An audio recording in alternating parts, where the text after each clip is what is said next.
Hemicellulose is an abundant but the most underutilized part of woody biomass. Like cellulose, it is made of sugar chains, but when used in paper, for example, it degrades the quality.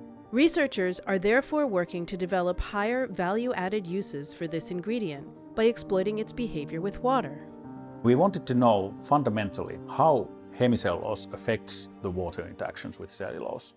So what we do normally when we are researching or investigating water interactions, one of the routes that we take is that we make model films, so tiny films with tiny thickness, just 10, 20, 30 nanometers.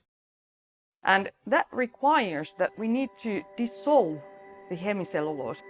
At Aalto University, postdoctoral researcher Zhuzhong Meng attempted to dissolve hemicellulose using the sulfur-containing organic solvent DMSO.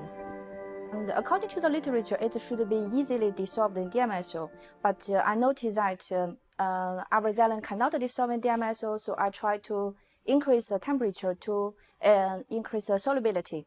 And surprisingly, we found a very interesting nanoparticle were formed during the heating process by the AFM imaging, and this is the starting point when we found the xylene nanocrystal. This accidental scientific finding is unique. Never before had this type of crystal been produced from hemicellulose.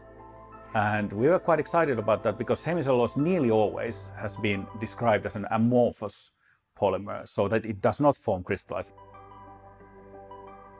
What is really fascinating in the research work, that you can actually end up in something completely different than first expected.